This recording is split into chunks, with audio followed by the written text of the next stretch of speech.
Hello everyone, welcome back on my YouTube channel NCERT with Kamal. और आज के video के अंदर हम लोग यहाँ पे पढ़ने वाले हैं मृदा अपरदन क्या होता है। मृदा अपरदन के बारे में हम लोग पढ़ने वाले हैं। तो सबसे पहले हम ये देख लेते हैं इस वीडियो के अंदर हम लोग क्या क्या सीखने वाले हैं। देखिए, इस वीडियो के अंदर हम लोग सबसे पहले इसी में बात करेंगे। सबसे पहले हम लोग बात करेंगे यहाँ पे मृदा अपरदन के बारे में कि मृदा अपरदन क्या होता है। ठीक है, सबसे पहले मृदा अपरदन के बारे में बात करेंगे। उसके बाद मृदा अपरदन के प्रकार क्या क्या होते हैं इनके बारे में बात करेंगे। फिर प्राकृतिक मृदा अपरदन क्या होता है, मानवीय मृदा अपरदन क्या होता है। ठीक है, इन सब के बारे में हम इस वीडियो के अंदर डिस्कस करने वाले हैं। तो वीडियो बहुत इंटरेस्टिंग होने वाला है। तो चलिए सबसे पहले हम लोग यहाँ पे देखते हैं कि आखिर में मृदा अपरदन होता क्या है। देखो, मृदा अपरदन को समझने के लिए पहले आप इस पिक्चर को देखोगे। ये या तो आपने हकीकत में कहीं पे देखे होंगे या फिर कहीं आपने अखबार या न्यूज में देखे होंगे। ठीक है, कहीं पे भी ये पिक्चर देखोगे। जैसे ये देखो, यहाँ पे देखो, ये सड़क क्या हो गई, कट गई है। तो मिट्टी भी साथ में क्या हो गई, नीचे चली गई है कि नहीं। ऐसे ही यहाँ पे देखो, ये देखो एक दरार पड़ चुका है, एक दरार पड़ गई और दरार के बाद देखो यहाँ पे सिर्फ पत्थर पत्थर बचे हुए हैं, सिर्फ कंकर बचे हुए हैं, मिट्टी यहाँ पे है ही नहीं, है ना। तीसरी इमेज ये देखो जो कि मेरे पीछे है, इसके अंदर देखो ये नदी के कारण क्या हुआ है, कितना कटाव आ चुका है। तो बच्चों इसी को क्या बोलते हैं, इसी को मृदा अपरदन बोलते हैं। ठीक है, तो कहीं ना कहीं आप समझ में आ गया मृदा अपरदन का ओवरऑल व्यू, तो आपको समझ में आ गया होगा। तो मिट्टी में जो कटाव हो जाता है, यानी कि मिट्टी का जो हट जाती है एक जगह से, उसी को क्या बोलते हैं हम लोग, मृदा अपरदन या फिर मिट्टी अपरदन कहते हैं। ठीक है, तो हमारी अगर परिभाषा की बात करें तो परिभाषा क्या है, मिट्टी का कट जाना, बह जाना या उड़कर अन्य स्थान पर पहुंच जाना क्या कहलाता है, मृदा अपरदन कहलाता है। ठीक है, या तो मिट्टी कट जाए या फिर बह जाए। बहेगी किसकी वजह से, पानी की वजह से। ठीक है, या फिर उड़ जाए, उड़ेगी किसकी वजह से, हवा की वजह से। तेज हवा आती है ना तो धूल उड़ती है कि नहीं। तो इसी तरीके से अगर ज्यादा तेज पवन होती है तो क्या हो जाता है, मिट्टी उड़ जाती है, रेत रेत बचता है। तो कहीं ना कहीं इसको भी हम क्या बोलेंगे, मृदा का अपरदन कहेंगे। ठीक है, तो परिभाषा समझ में आ गई, मिट्टी का कटना, बहना या फिर उड़कर किसी अन्य स्थान पर पहुंचना मृदा अपरदन कहलाता है। ठीक है, ये है। दूसरा यहाँ पे एक और परिभाषा हमने बनाई है, अधिक वर्षा, जल के तेज बहाव और तेज पवन के कारण मिट्टी की ऊपरी परत का हटना मृदा अपरदन कहलाता है। तो दोनों आपको जो भी सोफिस्टिकेटेड लगे आप उसको याद कर सकते हो, या फिर उसको समझ में तो आपको आ ही गया होगा कि मृदा अपरदन होता क्या है। ठीक है, तो तीन कारणों से होता है। किससे किससे होता है, एक तो जल से होता है मृदा अपरदन, एक किससे होता है, एक वायु से होता है कि नहीं, और एक मानवीय क्रियाओं से भी होता है, मानवीय क्रियाएं। ठीक है, जिसके कारण भी क्या होता है, इसके कारण भी मृदा अपरदन होता है। ठीक है, क्लियर हो गया। अब हम बात करते हैं मृदा अपरदन के प्रकार के बारे में। देखो, मृदा अपरदन दो प्रकार का होता है। पहला होता है प्राकृतिक मृदा अपरदन और एक होता है मानवीय मृदा अपरदन। तो सबसे पहले हम लोग प्राकृतिक मृदा अपरदन के बारे में बात करेंगे कि प्राकृतिक मृदा अपरदन क्या होता है। तो देखिए कि प्रकृति प्राकृतिक घटकों के द्वारा होने वाला अपरदन प्राकृतिक मृदा अपरदन कहलाता है। प्राकृतिक घटक कौन कौन से होते हैं आपको पता है, प्राकृतिक घटक कौन से, एक तो जल है। ठीक है, जल के कारण हमने परिभाषा में पढ़ा था कि नहीं। और एक कौन सी है, वायु, या फिर हम दूसरा बोल सकते हैं पवन। ठीक है, इनके कारण जो मिट्टी के कटाव उत्पन्न होता है उसको क्या बोलते हैं, उसी को प्राकृतिक मृदा अपरदन कहते हैं। ठीक है, अब प्राकृतिक मृदा अपरदन के अंदर हम लोग कई चीजें पढ़ने वाले हैं। जैसे कि देखो, प्राकृतिक मृदा अपरदन, तो सबसे पहले हम लोग जल अपरदन को पढ़ेंगे, फिर पवन अपरदन को। अब देखो, सबसे पहले हम जल अपरदन को पढ़ते हैं। जल अपरदन क्या होता है, तो जल के कारण मिट्टी की ऊपरी परत का हटना, मिट्टी का या फिर मिट्टी का कटाव होना जल अपरदन कहलाता है। ठीक है, तो पानी के कारण जो अपरदन होता है उसे हम क्या बोलते हैं, उसे हम जल अपरदन बोलते हैं, सिंपल सी भाषा में अगर बात करें तो। अब जल अपरदन के से कौन से तरीके से हो सकता है, तो देखो जल अपरदन के भी कई तरीके हैं। एक तो वर्षा बूंद अपरदन हो सकता है, पानी की बूंदों से, तेज बूंदों से भी मिट्टी का कटाव हो जाता है।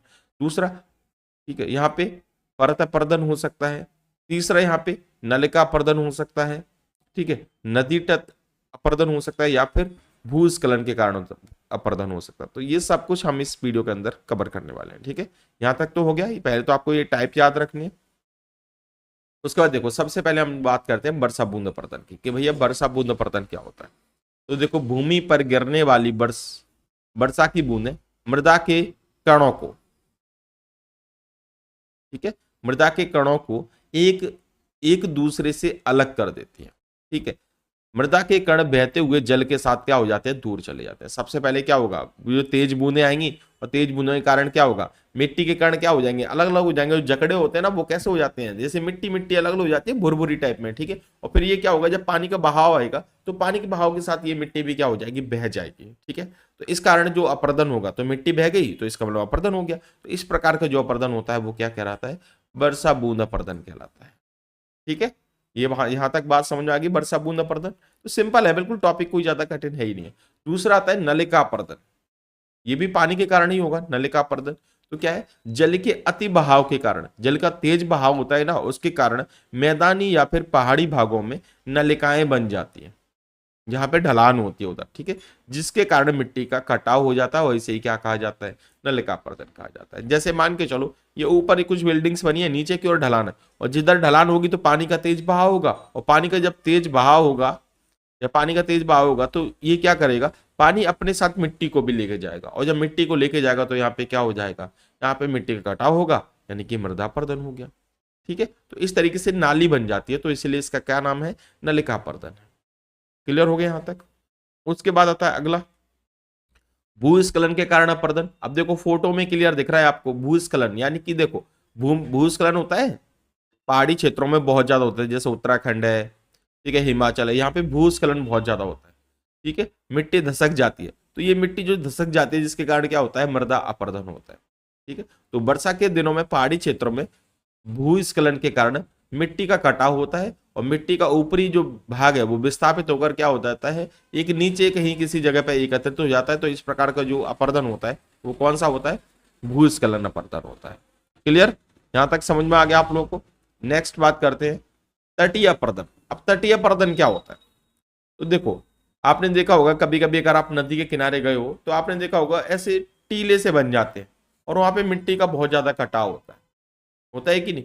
तो ये जो अपर्दन है ये क्यों हुआ है, तो पानी के जो देखो, पानी की लहरें इससे यहाँ पे आएंगी और इससे टकराएंगी, ठीक है, किनारे से टकराएंगी, बार बार टकराएंगी, बार बार टकराएंगी, तो क्या हो जाएगा, वो अपने साथ मिट्टी को भी ले जाएंगे, तो वहां पे मिट्टी का घटाव हो जाता है। तो इसको ही बोलते हैं तटीय अपर्दन, के जो किनारे होते हैं उस पे, है ना। तो क्या है यहाँ पे, नहर, तालाब या नदियों के किनारे पर पानी के कारण मिट्टी का अधिक कटाव होता है, और इसे ही क्या कहा जाता है, तटीय अपर्दन कहा जाता है। ठीक है बच्चों, क्लियर हो गया बिल्कुल। नेक्स्ट आता है हमारा पवन अपर्दन। अब जलीय अपर्दन तो पढ़ लिया, अब हम पवन अपर्दन के बारे में पढ़ने वाले हैं, जिसका दूसरा। तो तेज पवन के कारण मिट्टी एक स्थान से उड़कर दूसरे स्थान पर पहुंच जाती है, और इसे ही क्या कहा जाता है, इसे ही पवन अपर्दन का। ठीक है, क्लियर हो गया यहां तक, पवन अपर्दन समझ में आ गया आप लोगों को।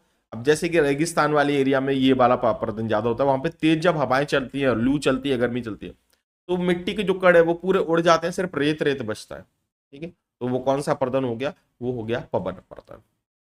क्लियर हो गया यहां तक, ठीक है। तो पवन अपर्दन। अब हम बात करते हैं यहाँ पे मानवीय अपर्दन। मानवीय मृदा अपर्दन क्या होता है, तो देखो, मानवीय क्रियाकलापों के फलस्वरूप होने वाला अपर्दन मानवीय मृदा अपर्दन कहलाता है, ठीक है। मानवीय मृदा अपर्दन के निम्न है, जैसे कि हम बात करें, ठीक है, क्या क्या कारण है। सबसे पहला है जंगलों की कटाई, जो मानवीय मृदा अपर्दन हो जाएगा, यानी मानवीय क्रियाकलापों से होता है। तो लोग क्या करते हैं, जंगलों की कटाई करते हैं। तो देखो, पेड़ों की जड़ें मृदा को जकड़े रहती हैं, और वनों की अधिक कटाई के कारण मृदा की पकड़ कमजोर पड़ जाती है। अब आपको बताएं, जो मिट्टी को रोके रखने का, जो जकड़े रखने का काम है, वो कौन करता है, वो पेड़ पौधों की जो जड़ें होती है ना, वो करती है। अगर जड़ें ही नहीं रहेंगी तो फिर क्या होगा, मिट्टी की जकड़ कम हो जाएगी, और क्या हो जाएगा, वहां पे मृदा अपर्दन हो जाएगा। तो नॉर्मली आपने देखा भी होगा, जब भी सड़क निर्माण होता है या फिर सड़कें बनती है, तो चारों ओर क्या लगाए जाते हैं, पेड़ लगाए जाते हैं। क्यों लगाए जाते हैं, वो इसीलिए लगाए जाते हैं, जिससे क्या होगा, ये जो पेड़ है ना, पेड़ों की जड़ें हैं वो मिट्टी को जकड़े रहेंगी, जिससे क्या है, सड़क की जो कटाव नहीं आएगा सड़क के अंदर, तो वो प्रॉब्लम आती है। समझ में आ गया आपको। जंगलों की ज्यादा कटाई होती है, जिसके कारण क्या होता है, मिट्टी की पकड़ कम पड़ जाती है और मृदा अपर्दन होने लगता है। दूसरा, अत्यधिक पशुचारण। अब आपने देखा होगा, जो किसान है या जो पशु है, वो चरने के लिए जाते हैं, तो वो क्या करते हैं, जो जड़ें होती हैं, जो घास होती हैं, उसको क्या करते हैं, खाते हैं। और जब घास को खाएंगे तो जड़ें क्या हो जाएंगी, वहां से हट जाएंगी, तो मिट्टी की जकड़ कम हो जाएगी, और इससे भी क्या हो जाएगा, मृदा अपर्दन हो जाएगा। तो बस यही है। तो क्या, अत्यधिक पशुचारण के कारण, घास हटने के कारण मिट्टी का क्या हो जाता है, कटाव हो जाता है। तीसरा कौन सा है, दोषपूर्ण तरीके से सिंचाई करना। अगर हम क्या करेंगे, गलत तरीके से सिंचाई करेंगे, तेज बहाव एकदम से देंगे एकदम से, तो क्या हो सकता है, मिट्टी का कटाव हो सकता है। ठीक है, तो अधिक जलाभराव के कारण भी क्या होता है, मृदा का अपरदन होता है। ठीक है, तो ये एक छोटा सा वीडियो था। आई होप आप लोग को वीडियो पसंद आया होगा। वीडियो पसंद आ गया है तो प्लीज एक कमेंट जरूर करना और वीडियो को लाइक कर देना अगर आपको वीडियो पसंद आया है तो। वीडियो पसंद आ गया, वीडियो को लाइक कर दो। चलिए मिलते हैं एक नई वीडियो के साथ, तब तक के लिए जय हिंद, वंदे मातरम।